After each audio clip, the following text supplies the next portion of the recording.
조갑제TV 시청자 여러분 안녕하십니까. 2025년 11월 5일 오전 10시입니다.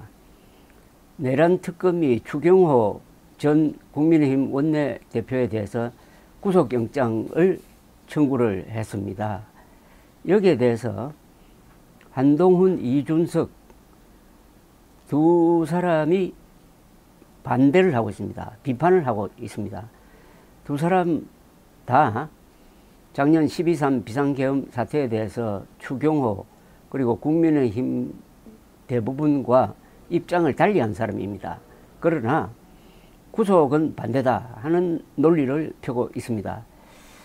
그 가운데 이준석 대표가 이틀 전에 페이스북에 올린 글이 상당히 논리적입니다. 생각을 많이 하게 하는 글입니다. 그래서 이걸 소개해 드리겠습니다. 조은석 내란특검이 추경호 원내대표에게 구속영장을 청구한 것을 보며 지적하고 싶은 부분이 있습니다. 조은석 특검의 별칭이 내란특검인 만큼 추경호 의원의 개인 비리나 별건을 잡고 청구하지는 않았을 테고 결국 큰 틀에서 계엄 해제 표결 불참과 그 과정에서의 여러 논의 과정을 문제 삼았을 것이라는 가정하에 적어봅니다. 국회의원들의 12월 3일 계엄 당시 대응은 크게 세 가지였습니다. 계엄 해제 표결에 참여한 사람, 계엄에 반대했지만 이준석처럼 진입이 막히거나 김민석 총리처럼 표결하지 못한 사람, 그리고 계엄 해제에 반대하여 진입 시도도 투표도 하지 않은 사람. 이런 급변하는 상황 속에서 각자의 선택에 따른 결과입니다. 정치인들의 선택과 행동은 모두 기록에 남고 국민의 정치적 평가를 받습니다. 그 평가는 다음 선거에서 당선과 낙선이라는 극명한 차이로 드러나게 됩니다. 국회의원은 선출되어 선서하는 순간부터 양심에 따라 행동할 것을 요구받고 표결과 발언으로 의사를 표시합니다. 누구나 아는 것처럼 질의나 발언에 대해서는 명시적인 면책특권이 있습니다. 국회의 공식적인 의정활동 중 발생한 발언의 형사적 책임을 면책하는 것은 눈치 보지 말고 소신대로 발언하라는 뜻입니다. 이는 이재명 대통령이 소중하게 여겼던 피의자 신분의 국회의원이 수사를 거부할 때 쓰는 불체포 특권과는 다른 특권입니다. 헌법 제45조는 면책특권을 이렇게 규정합니다. 국회의원은 국회에서 직무상 행한 발언과 표결에 관하여 국회 외에서 책임을 지지 아니한다. 면책특권은 부수적 행위도 면책합니다.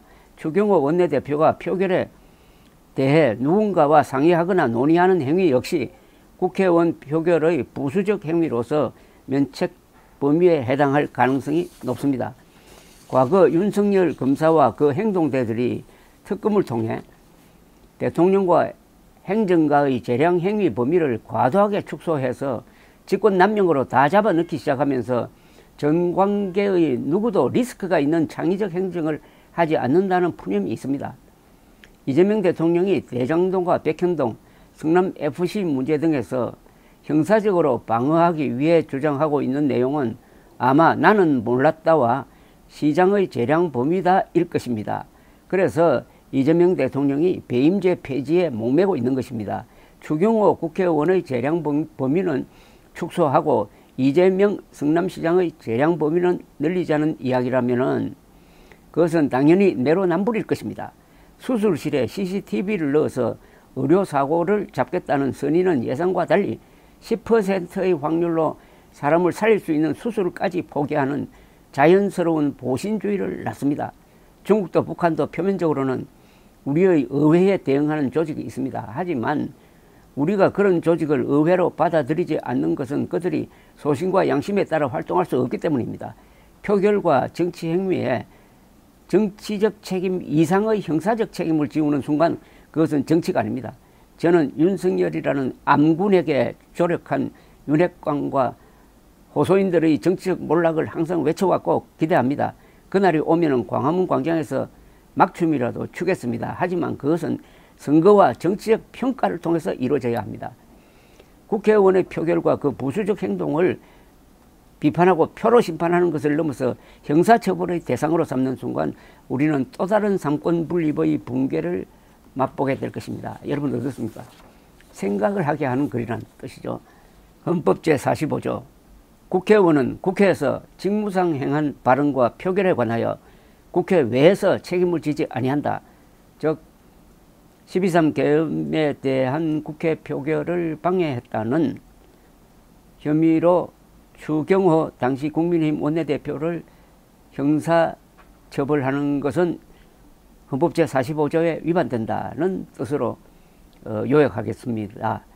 다만 영장실질 심사를 주재하는 영장 담당 판사가 고려할 부분은 이 헌법 제45조와 함께 사안의 중대성입니다. 작년 12월 3일 비상계엄 선포는 윤석열 대통령이 망상에 사로잡혀서 발작적으로 한 것입니다. 부정선거가 없었는데 부정선거가 있다고 하고 반국가 세력이 국회를 장악하고 있다는 망상에 사로잡혀 가지고 발작적 계엄을 선포하면서 거기에 헌법에 정면으로 배치되는 내용이 들어있었습니다. 즉 이미 사표 내고 나간 전공의들이 현직에 복귀하지 않으면 뭐 처단하겠다든지 이런 용어가 있습니다.